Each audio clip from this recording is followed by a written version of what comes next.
এজন্য মুখের হাসি কার দান, চোখের কান্না কার দান? কখনো রব হাসায়, কখনো কি ওয়া আন্নাহু হুয়া আযহাকা ওয়া আবকা, কোরআনের আয়াত। আল্লাহ বলছে আল্লাহই হাসায়, আল্লাহই কাঁদায়, আল্লাহই কাঁদায়। অতএব এটা কোনো কিছু না। দুনিয়া এরই নাম, যেখানে রোদ উঠবে বৃষ্টি আসবে, এখানে আলো আসবে তো অন্ধকারও আসবে, এখানে অন্ধকার আসবে তো আলো আসবে, এখানে এখন হাসবেন তো একটু পরে কাঁদবেন, এখন খুশি তো একটু পরে বেদনা, এখন সুস্থ তো একটু পরে অসুস্থ, এখন বিরিয়ানি খাইছেন একটু পরে বাথরুমে দৌড়াবেন। মানে এখানে বিপরীতমুখী সব, দুইটাই দুনিয়া। আর একমুখী এটা আখিরাত। সুখ শুধুই জান্নাত, দুঃখ শুধুই জাহান্নাম, আনন্দ শুধুই জান্নাত, বেদনা শুধুই জাহান্নাম, হাসি শুধুই জান্নাত, কান্না শুধুই জাহান্নাম। একমুখী মানে দুইটা দুই দিকে, দুইটার সংমিশ্রণ। এটা কোথায়? দুনিয়া। অতএব সুখে থাকলেও আল্লাহকে ডাকতে হবে, দুঃখে থাকলেও আল্লাহকে ডাকতে হবে, হাসলেও আল্লাহকে মনে রাখতে হবে, কাঁদলেও আল্লাহকে মনে রাখতে হবে। আল্লাহ ছাড়া আমাদের আছে, আল্লাহ ছাড়া আমাদের আছে। হাকিমুল উম্মাত মুজাদ্দিদুল মিল্লাত হযরত মাওলানা আশরাফ আলী থানভী রাহমাতুল্লাহ আলাইহি বলতেন মুনাজাতের মধ্যে, কোন পৌঁছেগা হামে তেরে সওয়া, আয় মাওলা আপনি ছাড়া আমাদেরকে জিজ্ঞাসা করে কে, আমগো কথা শুনে কে, আমাদের দুঃখ বুঝে কে, আমাদের কষ্ট আর ঘুচাবে? আপনি ছাড়া আমি। তোমরা যুবক বুঝে নাও বাপ, একজনই বুঝো, মনে রাখো বাবা, সুখ দুঃখ হাসি কান্না সুস্থতা অসুস্থতা আল্লাহর হাতে। আজকে ভালো আছো তুমি, না ভালো আছো ফিলিস্তিন তো ভালো নাই, গাজার বাচ্চা তো ভালো নেই। 12 কিলোমিটার পত্রিকা আসছে, 12 কিলোমিটার পথ পায়ে হেঁটে একটা এতিম বাচ্চা একটা রুটির জন্য হাত পাচ্ছে। রুটিটা যখন হাতে নিছে, দুশ্মন তখন গুলি করছে, বুলেটে বাচ্চাটা ঝাঁঝরা হয়ে গেছে। এই রুটিটা হাতে হাতে,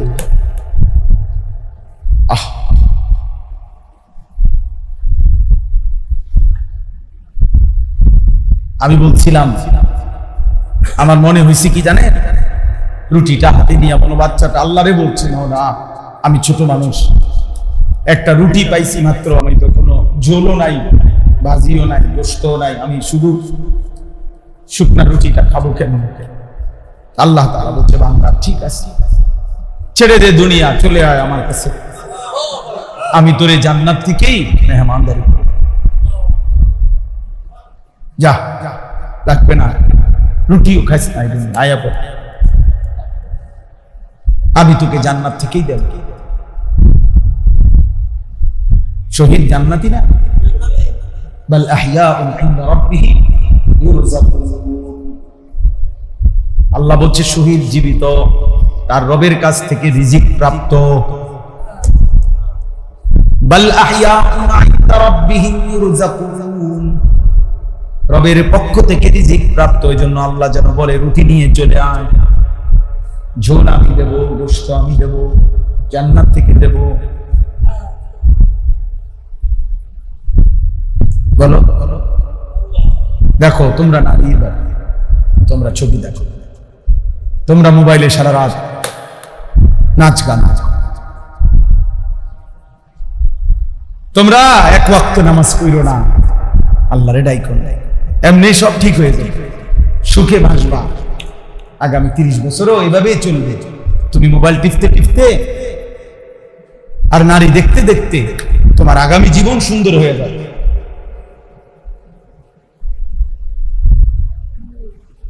এটাই বলছি, এজন্যই বললাম, বয়স্কদেরকে বললাম, সন্তানের ঈমান আমল নামাজের যদি ফিকির না করেন, বিবি বাচ্চার পর্দা পুশিদার যদি ফিকির না করেন, 50 বছর পরে হলেও শুনবেন, কবর থেকে হয়তো শুনবেন, ফেরেশতা হয়তো আপনাকে গিয়ে বলবে, চাচা আপনার ফ্যামিলির আর কেউ এখন আল্লাহ চেনে। আবু জেহেল আবু লাহাব, এই আবু জেহেল আবু লাহাব যারা কুরাইশ কাফের ছিল, নবীর বিরোধিতা করছে, বংশধর, জানেন? এরা নবীর বংশধর। এদেরই পূর্বপুরুষ ইব্রাহিম এবং ইসমাইল। এই কুরাইশরা নবীর বংশধর ছিল। আল্লাহকে ভুলতে ভুলতে পরবর্তী জেনারেশন আল্লাহর ইবাদত ছেড়ে দিতে দিতে ইসমাইলের বংশধর এই কুরাইশ। কিন্তু একটা সময় আইসা 2000 বছর পরে, 1500 বছর পরে আইসা এখন আর ওরা আখিরাত বুঝে না, সেজদাও বুঝে না, বরং 360টা মূর্তি কাবা ঘরে ঢুকাইয়া এবার এগুলার পূজা শুরু। এদেরই পূর্বপুরুষ কি তাওহীদ চিনত, আল্লাহ চিনত। বুঝেন না এমনি কথাটা?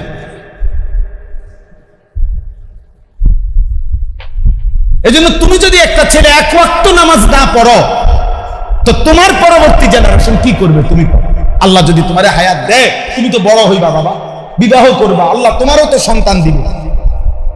ও কেমনে বড় হবে? ও তো বলবে আল্লাহকে দেয়ার ইজ নো গড। নাস্তিকদের কথা এটা, দেয়ার ইজ নো গড, ঈশ্বর বলতে কিছু নাই, ঈশ্বর বলতে কিছু নেই। এই পৃথিবী এমনি হয়েছে। ব্ল্যাক হোল থিওরি মানে কি? বিজ্ঞানের একটা থিওরি আছে, ব্ল্যাক হোল থিওরি।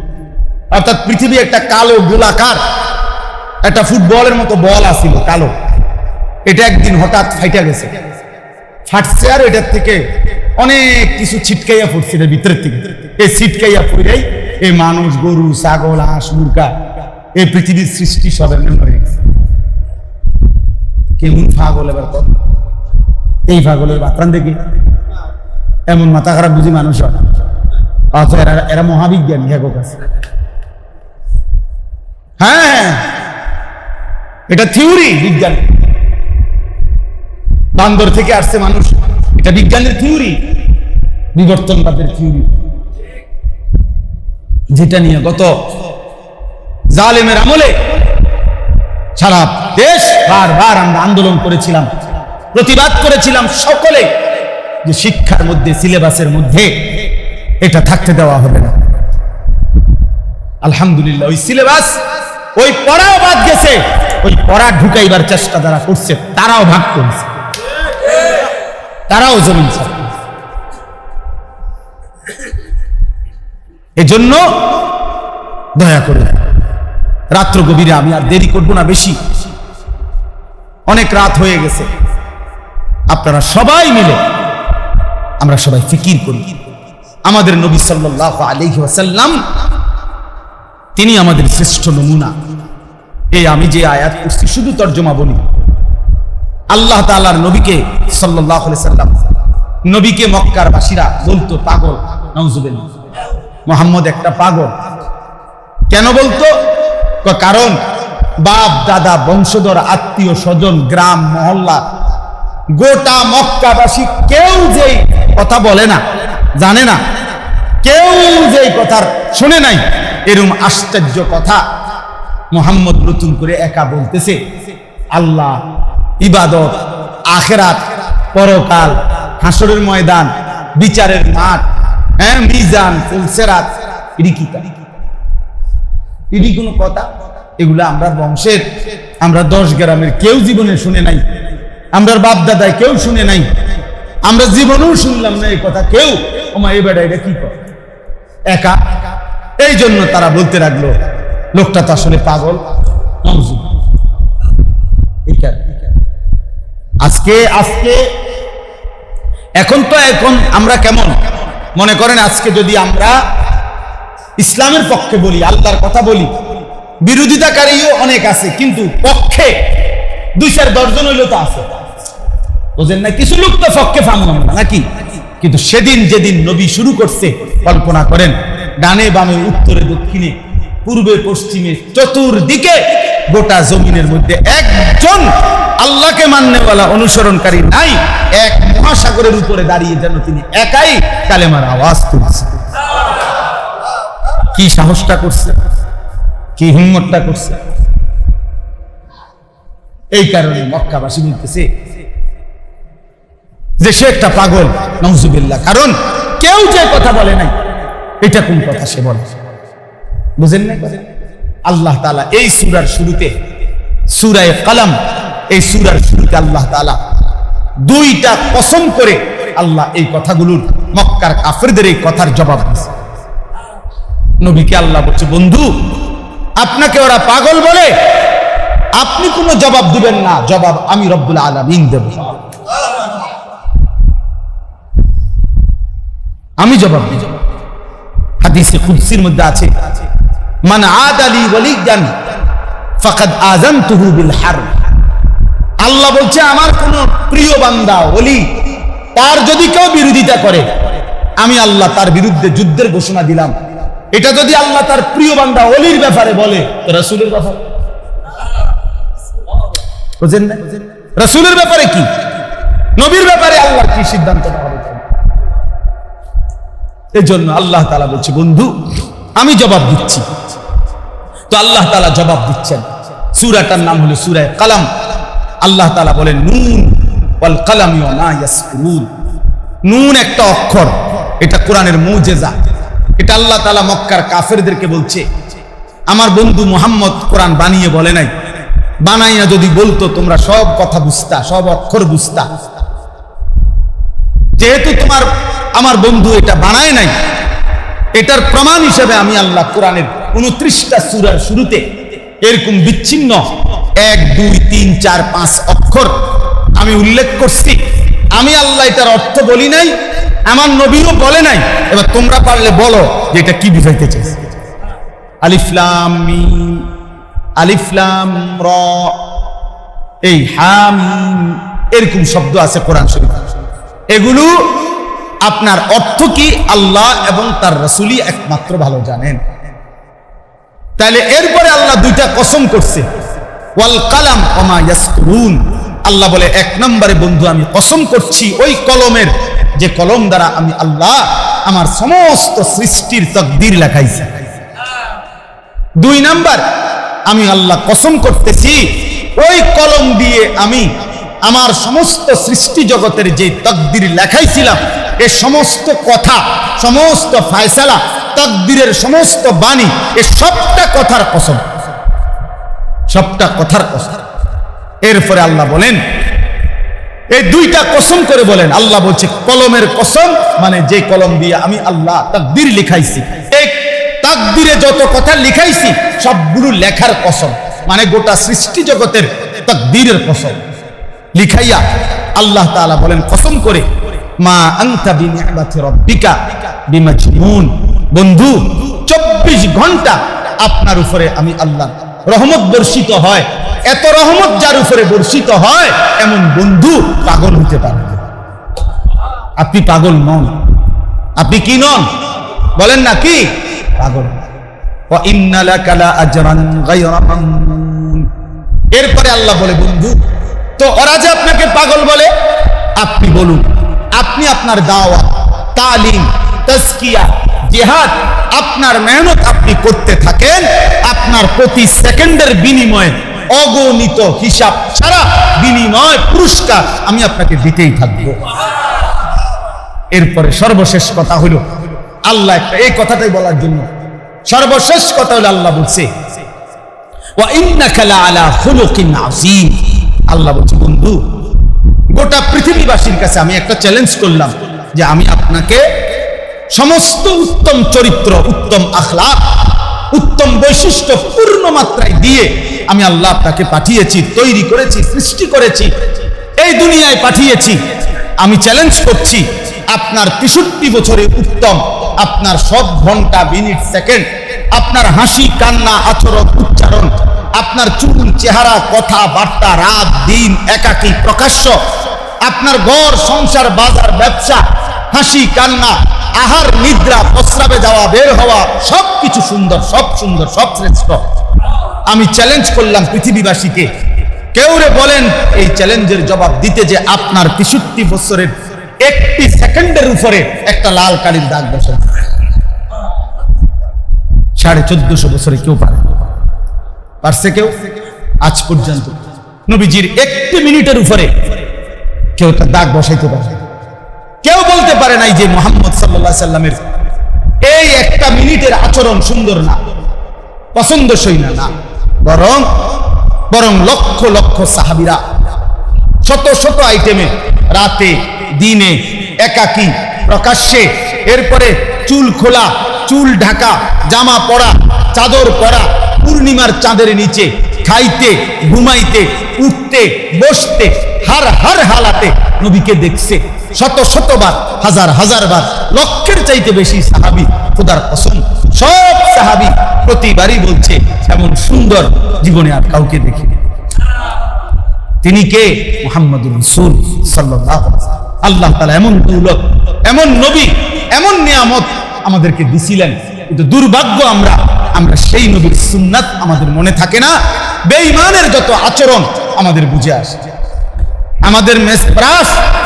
আমাদের ব্রাশ নিয়মিত মনে থাকে, আমাদের মেসওয়াক কখনোই মনে থাকে। আমাদের ডাইনিং টেবিল মনে থাকে, দস্তরখান মনে থাকে। আমাদের চুলের বিভিন্ন ফ্যাশন মনে থাকে, নবীর চুল কেমন ছিল সেটা মনে থাকে। আমাদের অনেকের কাছে দাড়িবিহীন চেহারা, বেঈমানের এই অনুসরণ পছন্দ হয়, রাসূলুল্লাহ সাল্লাল্লাহু আলাইহি ওয়াসাল্লামের সুন্নাতকে পছন্দ হয়। বলে আল্লাহ তাআলা শেষ বলছে ফাসাতুবসিরু ওয়া ইউবসিরুন বিআইয়িকুমুল মাফতুন। এজন্য ভাই এটা আমাদের জন্য কথা। আল্লাহ বলছে নবী আপনিও দেখতে থাকেন, ওই কাফেররাও দেখতে থাকুক, সময় যাইতে দেন, আপনি মেহনত করতে থাকেন। আমি আল্লাহ অচিরেই প্রমাণ করব বিআইয়িকুমুল মাফতুন, বাস্তবিক অর্থে পাগলকে আমি দেখাবো পাগল হবে, পাগল আসলে কে। 23 বছরের ভিতরে আল্লাহ তাআলা পৃথিবীকে দেখায় দিছে যে 23 বছরের ভিতরে আমার বন্ধুর কালেমার দাওয়াত সারা পৃথিবীতে পৌঁছে গেছে। আর ওই আবু জেহেল, আবু লাহাব, ওই কাফের বেঈমান বিরোধিতাকারীদের নাম নিশানাও পৃথিবী থেকে হারায় গেছে। তো পৃথিবী ঠিকই দেখছে পাগল কে ছিল। তোমরাই পাগল, তারা বিরোধিতাকারী, তোমরাই ছিল। অতএব আজকে এই রাত গভীরে আপনাদের কাছে আমার এই শেষ অনুরোধ, আমরা প্রত্যেকে রাসূলুল্লাহ সাল্লাল্লাহু আলাইহি ওয়াসাল্লামের সুন্নাত অনুসরণ, নবীর বিরোধিতা করেন না। ভাই নবীকে ভালোবাসবেন, দাবি করবেন, অথচ সুন্নাত মানবেন না, হবে না, আসলেই হবে না।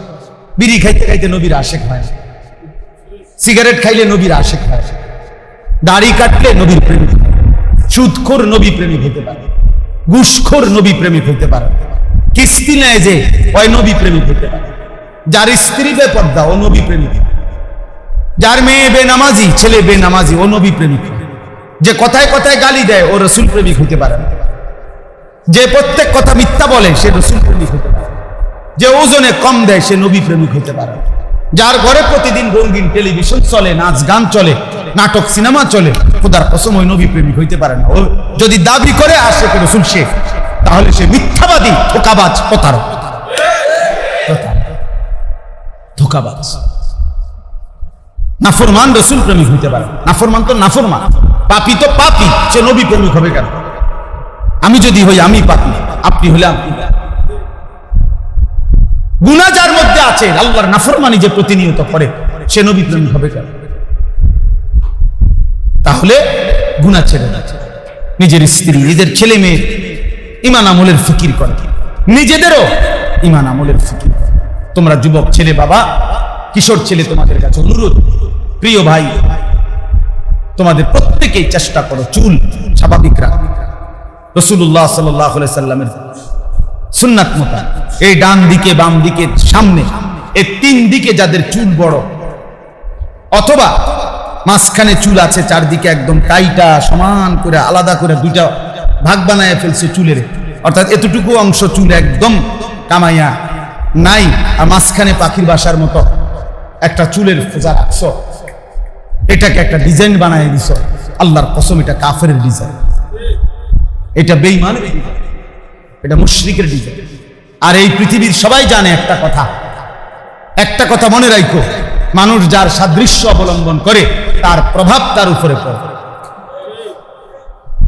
মানুষ যার সুরত ধরে তার আখলাক তার উপরে আসে।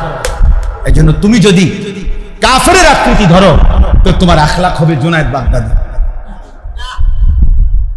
তোমার চুল হবে বেঈমানের মতো, আর তোমার চরিত্র হবে বাইজিদ বুস্তামি।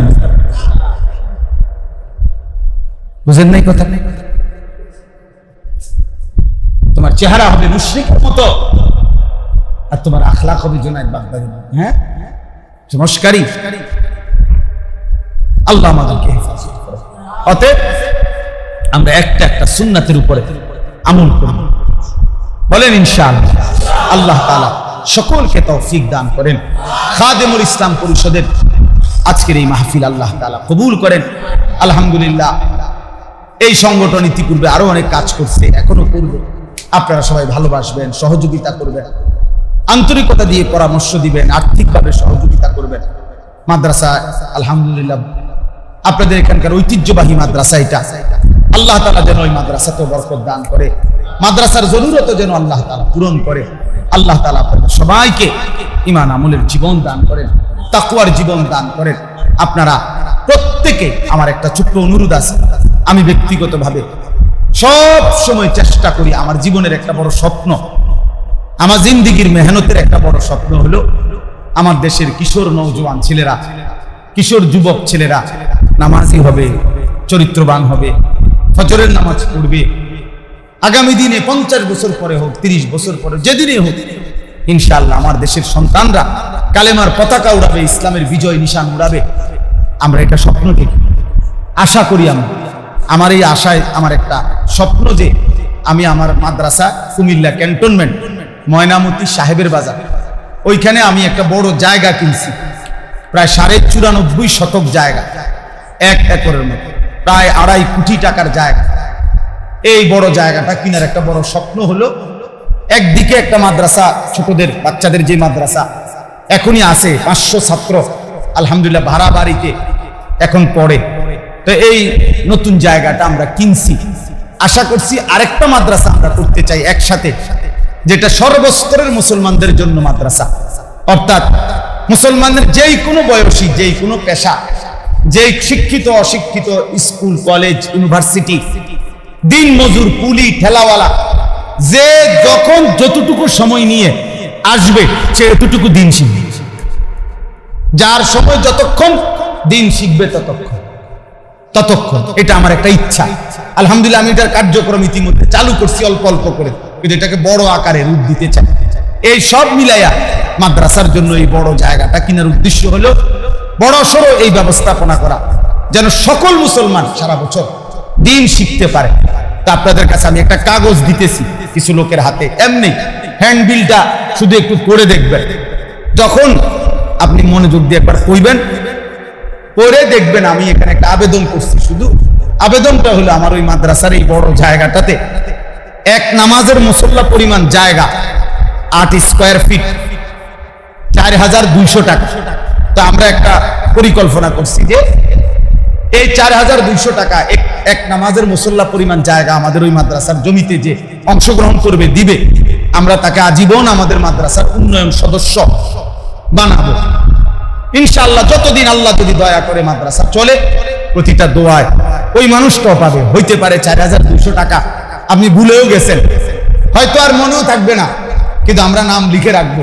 আর দ্বিতীয়ত হলো, কেউ মনে না রাখলো এই পুরা প্রকল্প যদি আল্লাহ কবুল করে, তাহলে আপনি সদকায়ে জারিয়ার সওয়াব পাইতে থাকবেন। আপনি কবরে গেলে দেখবেন, হাসরে গেলে দেখবেন আপনার আমলনামার মধ্যে অনেক নেকি জমা হয়ে আছে। এই জন্য দয়া করে সুযোগ হইলে আমাদের মাদ্রাসা, এখানে কাগজটার মধ্যে বিকাশ নাম্বার আছে, যার মন চায়, ভালো লাগলে, মহব্বত লাগলে আমাদের মাদ্রাসার এই জমিতে 4200 টাকা দিয়ে অংশগ্রহণ করবেন। নিজে না পারলে অন্যকে বইলেন, আর যদি না পারেন দোয়া করে দিন, ঠিক আছে ইনশাআল্লাহ। আল্লাহ তাআলা এই মাদ্রাসা কবুল করেন, খাদেমুল ইসলাম ঐক্য পরিষদকে আল্লাহ তাআলা কবুল করেন, আমাদের প্রত্যেকের জীবন আল্লাহ তাআলা সুন্দর করে দেন। কিশোর যুবক ছেলেরা, তোমাদের কাছে আমার বিশেষ আবেদন, ভাইয়া ফজরের নামাজ পড়ব। ফজরের নামাজ যতক্ষণ পূর্ণ না করবা ততক্ষণ ইমানের বিজয় আসবে না। এটা একটা গুরুত্বপূর্ণ কথা বললাম।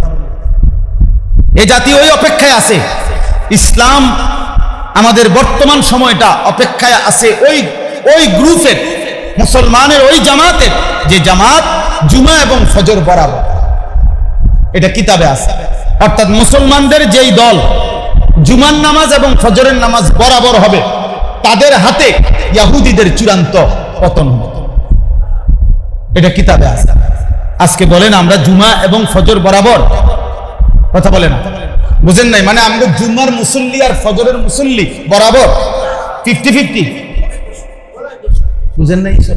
আমার কাছে কিতাব আছে গাড়িতে আরবি, যে এখানে স্পষ্ট আছে এক মুসলমানকে এক ইহুদি বলছে যে আমাদের তাওরাত কিতাবে এই ভবিষ্যৎবাণী আছে, তাওরাতের কথাই, মানে ইহুদিদের ধর্মগ্রন্থে লেখা আছে যে মুসলমানদের ওই জামাতের হাতে ইহুদিদের শেষ পতন হবে, পরাজয় হবে, যেই জামাত আল্লাযীনা কানু ফি সালাতিল ফজর কা সালাতিল জুমআ, মুসলমানদের যেই গ্রুপ ফজর এবং জুমা বরাবর। এই জন্য এই ছেলেরা যতদিন পর্যন্ত ফজরের নামাজ সবাই না পড়বে, ইমানের চূড়ান্ত বিজয় আসবে।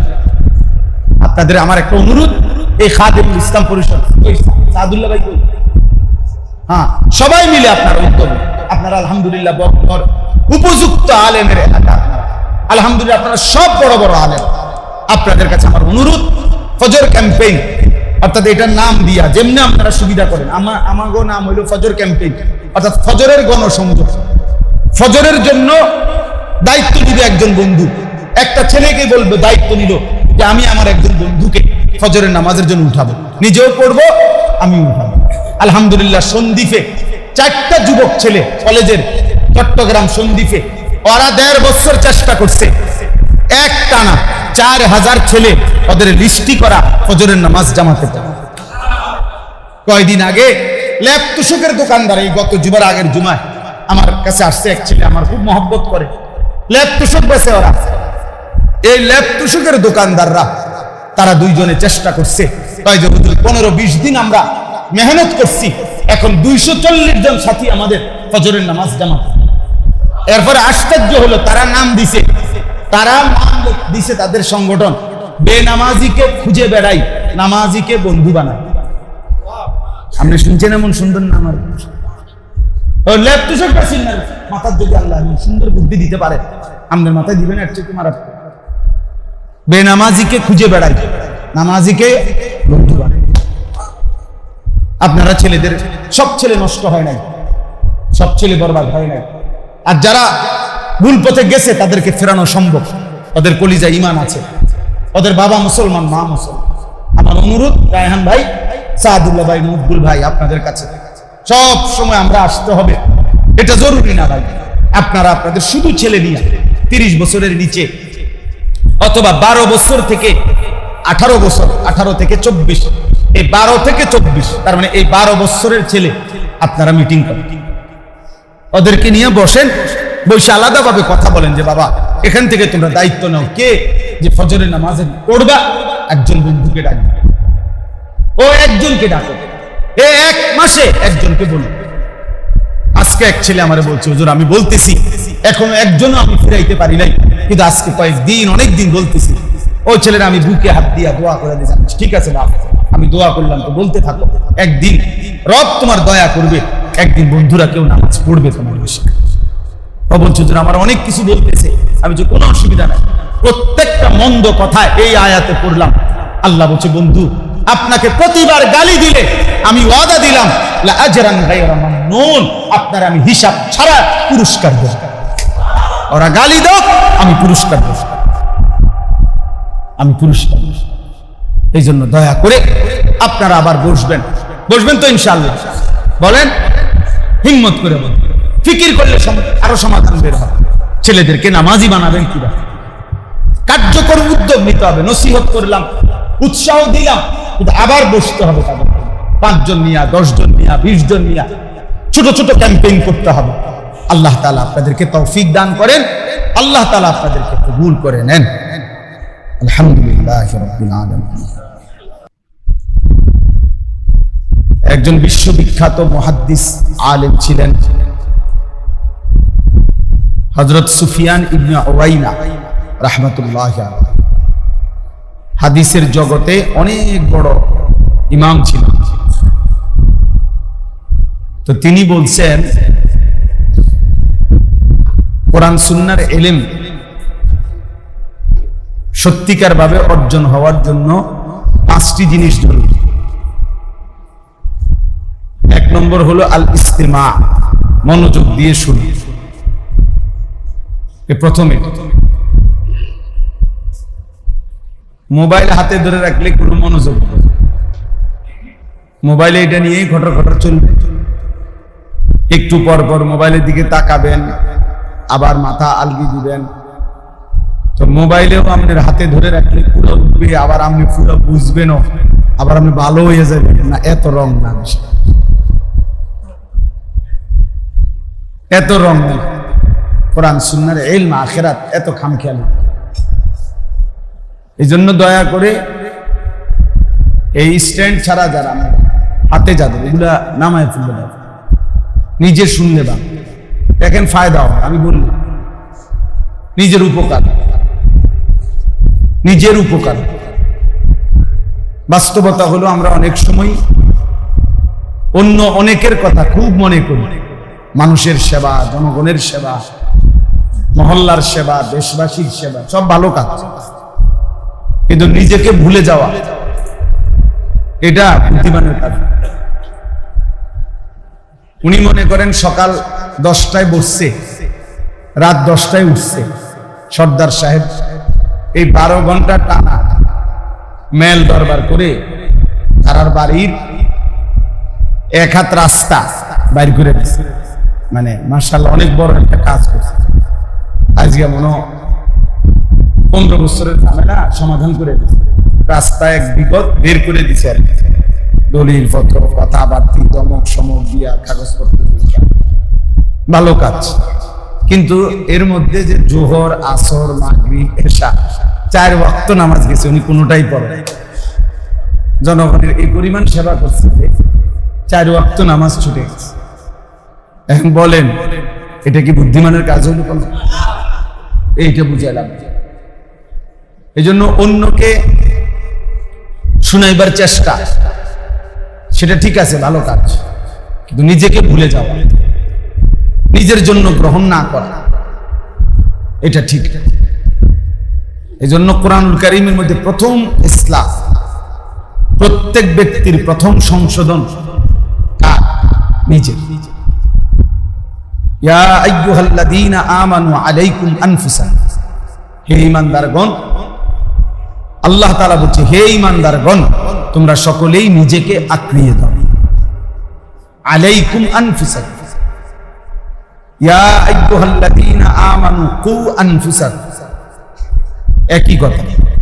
হে ঈমানদারগণ তোমরা নিজেকে বাঁচাও জাহান্নামের আগুন। এরপরে স্টেজ আছে। আমাদের নবী সাল্লাল্লাহু আলাইহি সাল্লামকে আল্লাহ তাআলা বলছে, নবীজিকে বলছে। দেখেন নবীকে কি বলে, সূরা নিসার মধ্যে আছে, ফাকাতিল ফি সাবিলিল্লাহ লা তুকাল্লাফু ইল্লা নাফসা ওয়া হাররিদিল মুমিন। কোরআন শরীফের অর্থ হলো, নবী যদি ময়দানে আপনার সাথে যুদ্ধ করার আর কেউ না থাকে, আপনি একাই যুদ্ধ, লা তুকাল্লাফু ইল্লা নাফসা, এবং মনে রাখবেন শেষ পর্যন্ত আপনি একাই শুধু আপনার ব্যাপারে জবাবদিহি করতে হবে। অর্থাৎ এই পৃথিবীর কারো জবাবও যদি আপনি না দিতে পারেন, আপনার নিজের জবাব আপনাকে দিতে হবে। লা তুকাল্লাফু ইল্লা নাফসা, শেষ আপনি আপনার নিজের মুখাপেক্ষি, আপনার শেষ জিম্মাদারি নিজের ঈমান আমল ঠিক করা। যে আমি বলতে বলতে 30 বছর বলছি, বলতে বলতে আমি 300 বছর বলছি, বলতে বলতে আমি 3000 বছর বলছি, কিন্তু কেউ ফিরে নাই, কেউ শুনে নাই। এই অবস্থা তো আমার দায়িত্ব, নিজের দায়িত্ব, নিজের ঈমান আমল হেফাজত। এটা নবীজিকে আল্লাহ বলেছে, ওয়া হাররিদিল মুমিনিন, এবং আপনি মুমিনদেরকে উৎসাহিত করতে থাকুন। তাহলে আপনি মুমিনদেরকে উৎসাহিত করতে থাকুন, কিন্তু নিজের ব্যাপারে শতভাগ যত্নবান। কেউ নামাজ না পড়ুক, আপনি একা পড়ুন। কেউ হালাল না খাক, আপনি একা।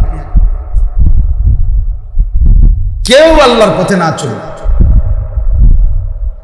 হযরত হুযায়ফা, একজন সাহাবী, হুযায়ফা রাদিয়াল্লাহু তাআলা, তিনি বলছেন নবীজি সাল্লাল্লাহু আলাইহি সাল্লামকে জিজ্ঞেস করছেন, ইয়া রাসূলুল্লাহ, যদি কখনো জীবন চলার পথে এমন হয় যে আল্লাহর পথে চলতে গিয়ে আমি আর কাউকে সাথে পেলাম না, কারোর সাথে মিলতে পারলাম না, তখন আমি কি করব?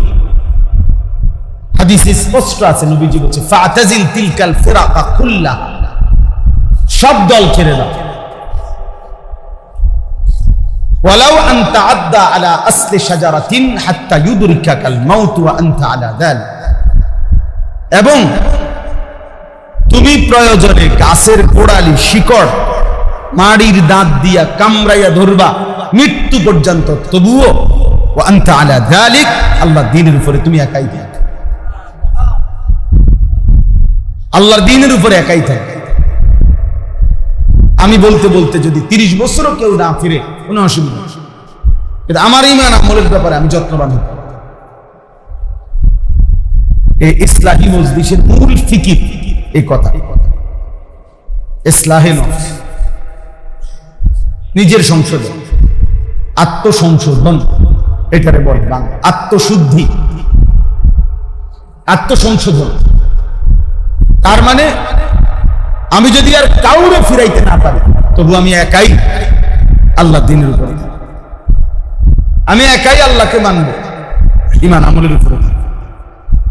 হযরত ইব্রাহিম আলাইহিস সালাম ওনার আব্বা আযরকে এটা বলছেন, ওয়া আ'তাযিলুকুম ওয়া মা তাদউনা মিন দুনিল্লাহ, আব্বা আমি আপনাদেরকেও ছেড়ে দিলাম, আপনারা যত মূর্তির পূজা করেন সব ছেড়ে দিন, ওয়া আদউ রাব্বি, আমি একাই আমার রব আল্লাহকে ডাক দিলাম। अगरचे बुत है जमात की आस्तीनों में, मुझे है हुक्म खुदा ला इलाहा इल्लल्लाह। মানে এটা আল্লামা ইকবাল বুঝাইছে এই কথাটা। উনি বলছে মুমিন কেমন হয়, মুমিন হয় এমন যে এক ইমানদার বলবে, যদি আমার জাতির প্রত্যেকের হাতে হাতে একটা একটা মূর্তি থাকে, আর সেই মূর্তির মাঝেও যদি আমি দাঁড়াই, আমি সেখানে দাঁড়িয়েও বলবো লা ইলাহা ইল্লাল্লাহ। আমার সাথে কেউ নাই, একজনও নাই, তবুও আমি একাই বলবো লা ইলাহা ইল্লাল্লাহ। এরে বলে মুমিন, তাকে বলে ঈমান। এই জন্য ভাই, এই পৃথিবীর কারো কল্যাণ আমি করতে পারলাম না মনে করে, আমার দ্বারা কোনো মানুষ পরিবর্তন হয় নাই, সংশোধন হয় নাই, সেটা ভিন্ন বিষয়। কিন্তু আমার নিজের ঈমান আমল, আমার আখিরাত, আমার শরীর স্বাস্থ্য দেহ, আমার নিজের পরিবর্তন, আমার নিজের সংশোধন, নিজের ইসলাম, কোরআন সুন্নাহর অনুসরণ, এটা করলেন না, এটা করলেন। আপনি নিজে 5 ওয়াক্ত নামাজ পড়তে আপত্তি কি ছিল? আপনি নিজে হালাল খাইতে আপত্তি কি ছিল? আপনি নিজে আল্লাহর জিকির করতে সমস্যা কি ছিল? আপনি নিজে পাক নাফাক মানতে সমস্যা কি ছিল?